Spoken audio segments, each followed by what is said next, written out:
Olivia Grant yawned as she adjusted the settings on the Lunar Observatory's main telescope. The night shift was always quiet, but she preferred it that way. The stars were clearer, the data more precise. She took a sip of her coffee and frowned at the screen. Something was wrong with the readings from beyond the asteroid belt. She double-checked the equipment, ran a diagnostic test, and called her colleague. "Kevin, can you look at these numbers? I think the system might be glitching." Kevin Barnes was the best engineer at NASA. He rubbed his tired eyes and studied the data. "That's not a glitch, Olivia. Those are objects moving toward us. Lots of them." Within hours, the International Space Agency had assembled an emergency team. Admiral Frank Miller stood at the front of the room, his face grim as he pointed to the projection screen. "Ladies and gentlemen, we are tracking over 200 objects moving in formation. They're maintaining constant speed and adjusting course. Natural phenomena don't do that." For 3 days, experts from around the world analyzed the data. There was no more denying it. Earth was about to have its first contact with an alien civilization. "They're slowing down," said Susan Wright, a major general with 30 years of military experience. "They're not passing through. They're coming to us." The world's governments put aside their differences and formed a unified response team. Scientists prepared communication protocols. Military forces went on high alert, and ordinary citizens watched the skies with a mixture of hope and fear. On the 7th day, the aliens broadcast their message. It played on every radio frequency, television channel, and digital device simultaneously. "People of Earth, your resources are now ours. Surrender or be eliminated." No one had expected this. The response team sent back peaceful messages, offering cooperation and shared knowledge. The aliens answered by destroying the International Space Station. All 12 astronauts on board died instantly. "They're not here to make friends," Admiral Miller told the Emergency Council. "They're here to take what they want." The first wave of alien ships entered Earth's atmosphere the next morning. They were sleek, dark vessels that moved with impossible speed. They targeted military bases first: the Pentagon, Russia's Red Square, China's Central Command. Earth's missiles couldn't touch them. Fighter jets exploded midair when they got close. Alan Peterson, a scientist working in a small lab in Colorado, noticed something strange. When the alien ships flew over his facility, his radio equipment went haywire in a specific pattern. He quickly realized the aliens had a weakness. They were sensitive to certain radio frequencies. "It disrupts something in their technology," he explained over a secure line to Commander Diane Powell, who was coordinating what remained of the Navy fleet. "It's like noise to them. It doesn't destroy them, but it confuses their systems." Powell didn't waste time. She ordered all available submarines to be equipped with modified radio transmitters. It wasn't much, but it was their first real defense. Meanwhile, at State University, a group of students led by Eric Martinez discovered they could hack into the alien communication network. The aliens used a complex system, but it had similarities to Earth's quantum computing. Martinez had been developing software in that field for years. "We can't understand their language yet," he told his friends as they worked through the night. "But we can disrupt their signals, maybe even feed them false information." As the alien ships began landing in major cities, the president authorized Operation Dark Shield, a desperate plan using experimental technology that might buy humanity time. Dr. Olivia Grant, now working from a bunker after the observatory was destroyed, looked at the latest satellite images. The beautiful blue planet she had studied for years was now dotted with alien vessels. Smoke rose from bombed cities, but all around the world, humans were not just hiding. They were adapting, planning, working together in ways they never had before. The aliens had expected surrender. What they got instead was humanity's first unified stand. The war for Earth had just begun. The alien ships hovered over major cities like giant dark clouds. When they fired their weapons, Earth's military bases turned to dust. Tanks melted. Fighter jets fell from the sky. Missile defense systems went offline before they could launch. Major General Susan Wright watched from an underground command center as the screen showed one red dot after another. Each dot was a military base going dark. "We need to focus on getting people to safety," she told her team. "Military targets are lost. Start emergency evacuations of all major cities." Across the world, civilians packed whatever they could carry and fled. Roads jammed with cars. Trains filled beyond capacity. Those who couldn't escape hid in basements and subway tunnels. In his small lab, Dr. Alan Peterson worked without stopping. His discovery about the radio frequencies was just the beginning. He now knew the alien ships couldn't handle certain sound waves. They disrupted something in their navigation systems. "It's like giving them motion sickness," he explained to the soldiers guarding his lab. "We can't destroy them with it, but we can make them crash." Commander Diane Powell put his discovery to use. Her submarines, hidden deep in the ocean, fired special torpedoes that emitted the disruptive frequencies. When they detonated near alien ships, the vessels wobbled and sometimes crashed. It wasn't enough to win, but it was something. "They didn't expect us to find a weakness so quickly," Powell said during a video call with other military leaders. "We need to buy time for Peterson to develop something stronger." The aliens responded with a new weapon. They released clouds of tiny robots into the air. The robots were too small to see, but they attacked anything electronic. Cars stopped working. Phones died. Computers crashed. But the robots ignored humans themselves. They only wanted the technology. At State University, Eric Martinez and his friends worked in a basement lit by gas lamps. With electronics failing, they had to get creative. They built hand-cranked generators and simple radio sets that the alien robots overlooked. "They think they're being smart by attacking our technology," Eric said as he connected wires to a homemade device. "But they're teaching us how to live without it. And that makes us harder to track." Eric's team discovered they could intercept alien communications. The language was impossible to understand, but the patterns weren't. Eric created a program to predict alien attack plans based on their communication traffic. "They're logical. Too logical," he explained to a military officer who visited their hideout. "They always take the most efficient path. That makes them predictable." The president, now operating from a mobile command center that changed location daily, authorized Operation Dark Shield. It was a plan to use experimental quantum technology to disrupt the aliens' coordination. "It's all or nothing now," she told her advisors. "If this doesn't work, we may not get another chance." Scientists from around the world worked together online, using hidden networks that the aliens couldn't detect. They shared discoveries, combined technologies, found new weaknesses to exploit. But the aliens continued their advance. They set up bases in the ruins of major cities. They drilled deep into the earth, extracting metals and minerals. They showed no interest in talking or negotiating. 6 weeks after the first attack, half the world's population had either died or fled to remote areas. The survivors watched as their planet was stripped of resources. In a hidden bunker beneath the Rocky Mountains, Susan Wright met with other military leaders from around the world. Maps showed alien-controlled territories in red. There was too much red. "We can't win with traditional warfare," she said, "but we're not beaten yet. Humans have something the aliens don't expect." "What's that?" asked a general from Europe. Susan smiled grimly. "We're very, very good at adapting, and we're just getting started." Outside, the alien ships continued their harvest. But beneath the surface, humanity prepared for a fight unlike any in history. The real war was just beginning. 6 months passed since the aliens first attacked Earth. The surface world looked very different now. Alien towers stood where cities once thrived. Strange machines dug deep into the ground, taking Earth's metals and minerals. The skies were often dark with alien ships moving supplies. But beneath the surface, humans survived.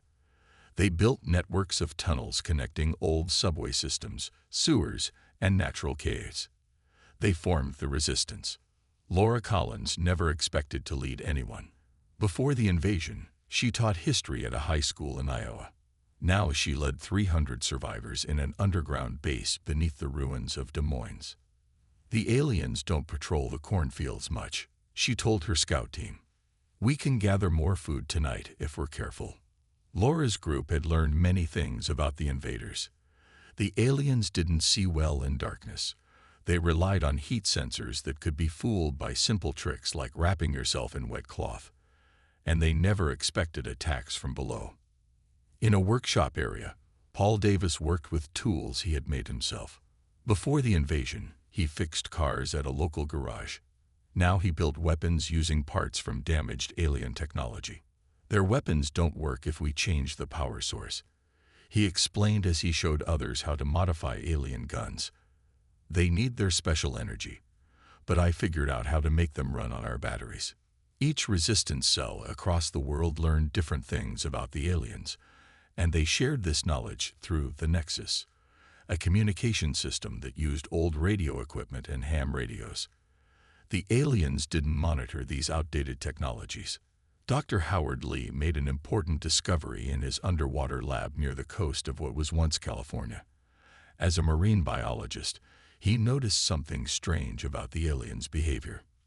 They avoid water, he reported via the Nexus. Not just oceans and lakes. Even rain makes them retreat to their ships. Something about Earth's water hurts them. This news spread quickly through the resistance network. Groups began planning attacks during rainstorms. Some even built water weapons, simple devices that sprayed water at high pressure. In the Midwest, Laura's team made another discovery. While hiding in an old mine, they noticed the alien sensors couldn't detect them. Something about the minerals in the walls blocked their technology. It's the combination of iron and copper, Laura told others through the Nexus. If you cover yourself in dust from these rocks, you become invisible to them. Resistance groups began covering their clothes and skin with this mineral mix. They could walk right past alien patrols without being detected. This changed everything. The global resistance network grew stronger each day. They mapped alien supply routes. They learned alien patrol patterns. They discovered which alien leaders controlled which areas. And they planned their first major attack. We can't beat them with force, Laura said during a Nexus meeting with leaders from other cells. But we can hurt their operation.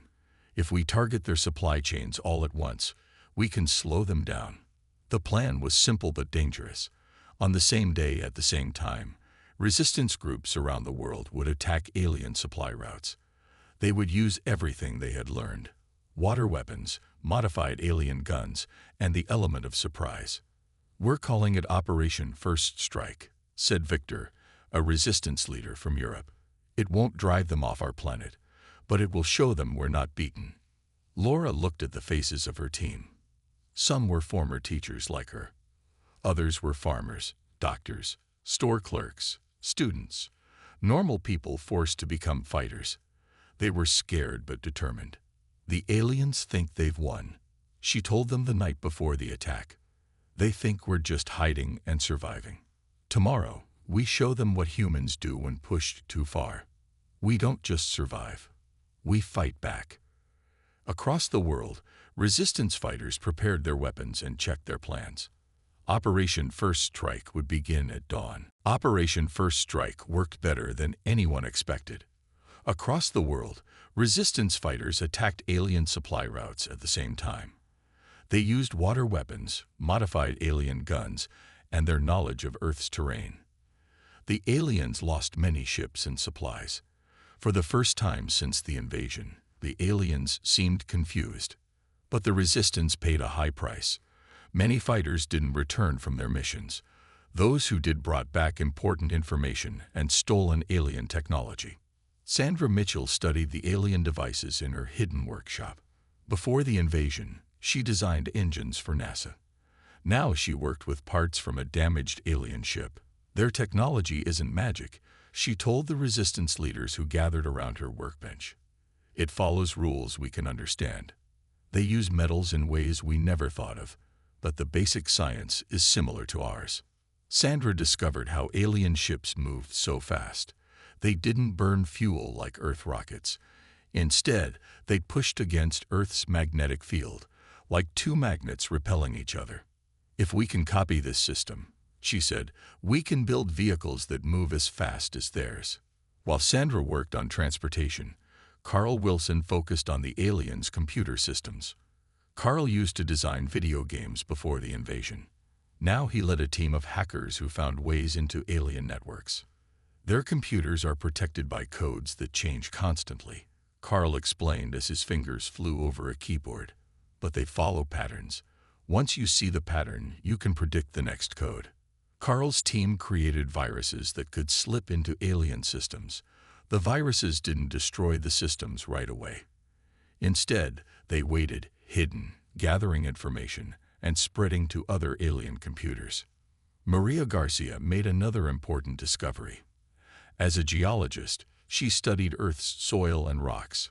She noticed that certain bacteria in soil produced chemicals that made aliens sick. "It's like an allergic reaction," Maria explained. "When these bacteria touch alien skin, the aliens get rashes and breathing problems. They have to retreat to their ships for treatment." The resistance began growing these bacteria in underground farms. They mixed the bacteria into mud that could be spread on alien patrol routes. Any alien that walked through the mud would carry the bacteria back to their base on their feet. Victor Jones, a former military officer, taught resistance fighters how to use Earth's environment against the aliens. The aliens relied on logic and direct approaches. They didn't understand human tactics like ambushes, decoys, and false retreats. "They think in straight lines," Victor said during training sessions. "We need to think in circles and zigzags. When they expect us to attack from the front, we come from behind.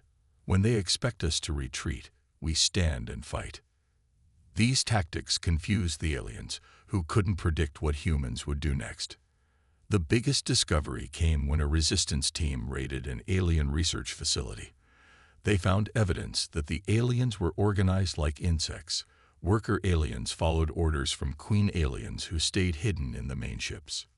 "Kill a worker and another takes its place," explained the team leader. "But kill a queen, and all the workers connected to her become disoriented. They don't know what to do without her commands." This was the key weakness the resistance needed. If they could target the queens, they could disrupt the entire alien operation. Leaders from resistance cells around the world met through the Nexus to plan their next move. They called it Operation Hydra, a coordinated attack on all known alien command ships at the same time. "This is bigger than First Strike," Laura Collins told her team as they prepared. "We're not just hitting supply lines now. We're cutting off their heads." The plan was dangerous. Many would not return. But if it worked, humanity would have its first real victory against the invaders. All across Earth, resistance fighters checked their weapons, studied alien ship diagrams, and said goodbye to loved ones. Operation Hydra would begin in 3 days. Operation Hydra began at dawn. Across the world, resistance fighters attacked alien command ships at the same time. They used everything they had learned: water weapons, soil bacteria, radio frequencies that disrupted alien systems, and the element of surprise. The human attack caught the aliens off guard. 6 major command ships were destroyed. With them, 6 queen aliens died. Just as the resistance had hoped, the worker aliens connected to these queens became confused and disorganized. For the first time, humans won a major battle against the invaders. But the cost was high. Hundreds of fighters didn't return. And the aliens who remained were angry. 3 days after Operation Hydra, the aliens launched their revenge. Massive ships positioned themselves over Earth's oceans and fired energy beams into the water. The oceans began to boil. Giant clouds formed. Rain fell in amounts never seen before. "They're flooding us out," said Laura Collins as she watched water rise around their underground base. "They know we hide below ground. They want to flush us out." All across the world, underground resistance bases faced flooding. People grabbed what supplies they could and moved to higher ground. The aliens patrolled in their ships, looking for humans forced into the open. Richard Bell used to captain a Coast Guard ship before the invasion. Now he led rescue operations using boats the Resistance had built in secret. These boats used modified alien technology to move quickly through the flooded lands. "Stay low and keep quiet," he told the people he rescued from rooftops. "Their sensors can't see through water very well, but they can hear us." Richard's team saved hundreds of people, bringing them to new safe locations in the mountains. There, the Resistance regrouped and planned their next move. In a hidden lab, Dr. Samantha Cooper worked with samples of alien tissue collected during Operation Hydra. As a medical researcher, she studied how the alien bodies worked. She discovered something important. Their nervous systems are different from ours, she explained to Resistance leaders.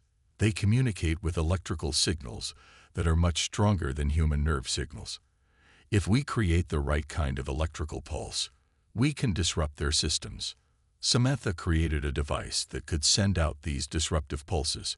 Any alien within 10 feet of the device would become paralyzed for several minutes. It wasn't a permanent solution, but it gave humans another weapon. The biggest breakthrough came from an unexpected source. During a raid on an alien ship, Resistance fighters captured an alien commander alive. They kept it contained using water barriers and studied it carefully. At first, the alien refused to communicate, but after weeks of effort, a team of linguists found a way to understand its language. What they learned changed everything. "They're not invaders," explained Elaine Murray, who led the communication team. "They're refugees. Their home solar system is dying. They came here because they need certain metals to save their species." This news spread through the Nexus. Some Resistance leaders didn't believe it. Others thought it might be a trick. But the captured aliens shared detailed information about their star system and the catastrophe that forced them to leave. "They didn't expect intelligent life here," Elaine continued. "When they found us, they saw two options: negotiate with us or take what they needed by force. Their leaders chose force because it seemed more efficient." The alien revealed another important fact. Their species needed a rare element to survive. This element existed on Earth in larger amounts than anywhere they had found before, but they were extracting it in the most destructive way possible. "There might be another solution," said Laura during an emergency Nexus meeting. "If we can show them a better way to get what they need without destroying our planet, there might be a chance for peace." Not everyone agreed with this approach. Many wanted to continue fighting. But for the first time, there was hope for another way forward. The Resistance leaders argued for days about what to do next. Some wanted to keep fighting. Others wanted to try talking with the aliens. Before they could decide, something unexpected happened.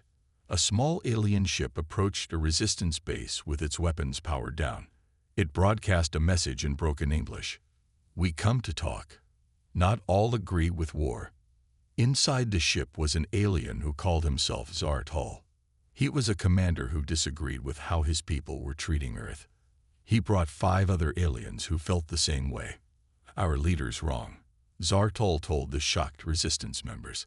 "Taking by force, not our way before." Desperation made them cruel. "Some of us want different path." Many humans didn't trust these rebel aliens. After all the death and destruction, it was hard to believe any alien wanted peace. Laura Collins was among the skeptics. "How do we know this isn't a trap?" she asked during the meeting with Zartal. "Your people have done nothing but attack us since you arrived." Zartal lowered his head in what seemed like shame. "Many of my kind lost hope, lost honor, but not all. We bring something to prove trust." The rebel aliens shared detailed maps of all alien bases on Earth. They revealed the weaknesses in alien defenses. And most importantly, they explained exactly what element they needed and why their extraction method was so destructive. "Our ships need this metal to power long journey," Zartul explained. "Without it, we cannot find new home for our children. But way we take it now kills your world. There must be better way." Greg Peterson, An engineer who had been studying alien technology saw an opportunity. He asked to work with Mevinar, one of the rebel aliens who understood their technology best. "I think we can find a way to extract the element that doesn't destroy the planet," Greg told the resistance leaders. "If they're willing to share their knowledge, we can combine our approaches." Not everyone liked this plan. Some called it treason to work with any aliens, but after much debate, the resistance agreed to let Greg and Mevinar try. The two worked day and night in a makeshift lab. They didn't speak the same language, but they understood the universal language of science and mathematics. They drew diagrams for each other and built small models to demonstrate ideas. After 2 weeks, they had a prototype. It was a device that could extract the element the aliens needed without the destruction caused by their current methods. "It works by focusing on just the element they need," Greg explained to the Resistance Council. "Their method pulls up everything and sorts it later. Ours is like using tweezers instead of a shovel." While Greg and Mevinar worked on their solution, the main alien forces launched another major attack. They seemed desperate now, accelerating their harvesting operations. They struck at remaining human strongholds with more force than before. But the resistance was ready. With help from the rebel aliens, they knew where to strike back. They used the combined knowledge of both species to create new weapons. Kate Rogers, a former small-town sheriff, led a bold mission deep into alien territory. Her team planted devices that disrupted the alien hive mind communication. When activated, these devices made it impossible for the Queen aliens to control their workers. "Hit them at dawn," Kate told her team as they positioned the final device. "When the sun comes up, we'll see how well they fight when they have to think for themselves." The combined human-alien resistance prepared for what might be the final battle.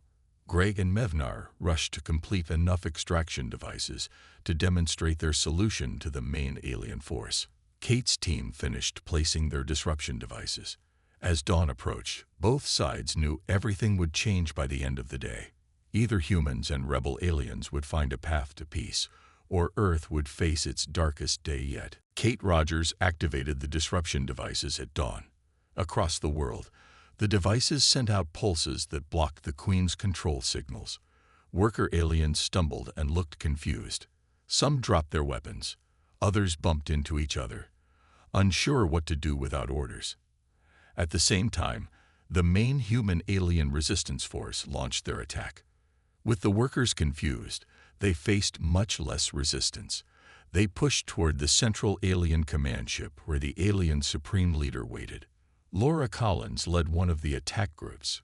She never imagined fighting alongside aliens, but here she was with Tsar Toll and his rebels moving as part of her team. "Your kind fights with courage," Tsar Toll said as they took cover behind a fallen alien vehicle. "Our leaders said humans were simple animals. They were very wrong." The fighting was still difficult. Many aliens remained loyal to their original mission, but the resistance had momentum now. After hours of battle, they'd reached the central command ship. Inside the massive vessel, human and rebel alien fighters faced the supreme leader, a queen alien 3 times larger than the others. She sat on a raised platform surrounded by guards. "You waste final days of your world," the supreme leader said through a translation device. "We need what your planet has. The few must be sacrificed for the many." Greg Peterson stepped forward with Mevinar. They carried their prototype extraction device. "We have another way," Greg said. "This device can get you what you need without destroying our planet. Your people and ours can both survive." The supreme leader studied the device. "Primitive, inefficient. But it works," Mevinar said in the alien language. "I have seen it. It extracts the element we need without harm. The humans helped create this when they had every reason to hate us." The supreme leader hesitated. Before she could respond, Kate Rogers entered with her team. In her hand was a small container. "We also found something else you should know," Kate said. She handed the container to Dr. Lisa Wright, who had analyzed its contents. Lisa stepped forward. "Your people need this element because your genetic code is breaking down. But we discovered why. The element only delays the problem. It doesn't fix it. She showed data on a small screen. Humans have something in our DNA that could help repair your species' genetic flaws. We're not just enemies or competition for resources. We might be the key to your survival. The Supreme Leader was silent for a long moment. Around the room, both humans and aliens waited tensely. Finally, she spoke. If this is true, violence was a mistake. What followed were days of careful negotiation. The fighting stopped. Alien ships backed away from Earth cities. Humans emerged from hiding, watching the skies with cautious hope. Dr. Lisa Wright and the alien scientist Tevlor established a joint research facility. They studied how human DNA might help the alien species and how both species could extract the needed element without harming Earth. Their problem is something we never would have imagined. Lisa explained to a council of human and alien leaders. Their long space travel exposed them to radiation that damaged specific parts of their genetic code, parts that human DNA has natural protection against. A year after the first peace talks, Earth began to rebuild. Alien technology helped clear pollution and restore damaged ecosystems. Human innovations helped aliens find sustainable ways to gather resources. In the Australian outback, the first permanent mixed settlement was established. Humans and aliens worked side by side to create a community that could benefit both species. Admiral Ben Harrison, once a fierce fighter against the alien invasion, now stood on the bridge of Earth's first true starship. Built with combined human and alien technology, it would lead an expedition to help relocate alien refugees to a new planet discovered through their joint exploration efforts. Next to him stood Laura Collins, now an ambassador between the species. If someone told me a year ago I'd be flying into space with alien allies, I would have said they were crazy, Laura said as she watched Earth grow smaller below them. Ben nodded. Sometimes the worst beginnings lead to the best endings. We just needed to understand each other. The starship accelerated toward the stars, carrying the hope of two species who had found a better way forward together.